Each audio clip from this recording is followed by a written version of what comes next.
the losses, yeah. Different team, but you just gotta find ways to win. Find ways to win in situations like this. On a losing streak, you gotta find ways to pull them out of the game. What were they doing differently maybe in the second half? Just seemed like you guys just couldn't get good shots and just turned the ball over a lot. I don't know. What were they doing maybe a little bit differently defensively in the second half? Credit to them. They're a good team. They got disruptive in the second half, took us out of some of our stuff, and made us turn the ball over.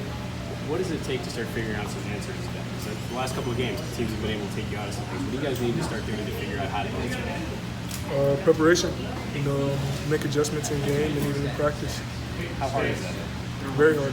It's a good team to make adjustments. Not everybody can make adjustments, and that's what we got to work on. From the outside, it just felt like earlier in the season you guys were just controlling games, and right now it just feels like you're on your heels and you're sort of responding to what they're doing. Is that what it feels like out there on the court a little bit? I wouldn't say I feel like we're out there responding to the team. We're going to approach the game every game the same way. But it's like I said, credit to them. They're a good team. Take some of our stuff, but we'll get back to it. After the Maryland game, it was Andre and DJ. I think we're talking about having to get this right in practice. Like that's not something that just happens in a game. I guess for both of you guys, how did you feel about the preparation coming into this? Did you feel like you had made some strides in practice that told you maybe this would go the other way? Yeah, I thought we made big strides in our 2-day prep that we had. I think we did a real good job. We took care of some things. We got some things cleaned up in practice. We just weren't able to translate to the game today. Guys, you've been around, you've been through the league. It's January 11th. There's still a lot of time left. How much do you guys remind yourself and have to remind your teammates that this isn't a sprint in the Big Ten? Yeah, we talk about that a lot. There's a lot of games left, but you can't say that after every game. You gotta start picking up your stuff, and you guys get some stuff to you. Andre, when you getting Kyle back, when you guys were down early, came back, got the lead at halftime. What happened after that? I mean, it looks like did the air go out of the balloon or something? A lot more turnovers in the second half. I feel like, just like I said, credit to them. They're a good team. They were disruptive more in the second half. Made us turn the ball over more.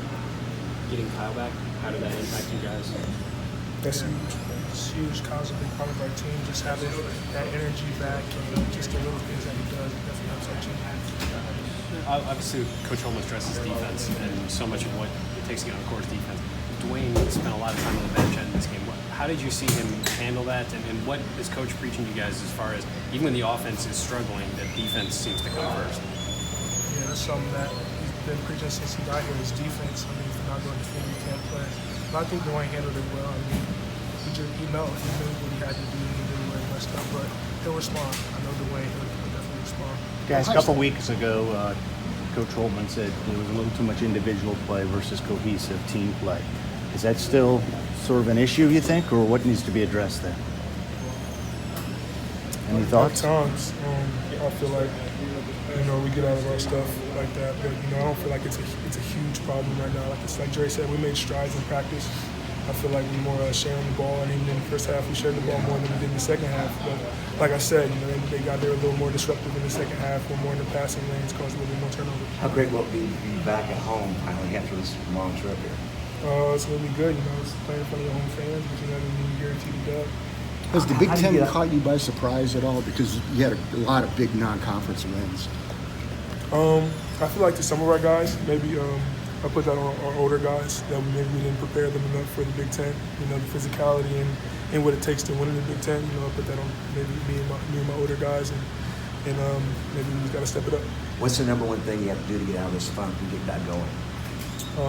Like Dre and DJ said, it starts in practice. You got to make these plays in practice so they translate to the game. You can't go out in practice and not box out, not play physical, and turn the ball over and expect to come out here and it's going to change.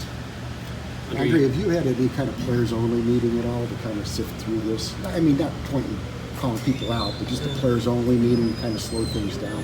No, we haven't had any players-only meeting. I mean, really, like we've been saying, it's practice. Our practice habits got to get better. And once they get better, we're going to turn this thing around. It's all practice habits. Andre, you talked after Maryland about being a senior and not wanting to see this sort of stuff happen. You had 8 points early, and when the offense wasn't working, it seemed like you were keeping a few things going. What was your approach to this game? Not trying to lose 4 in a row. That's it. It's my last year. I'm not trying to lose 4 in a row. That's as much I can do it.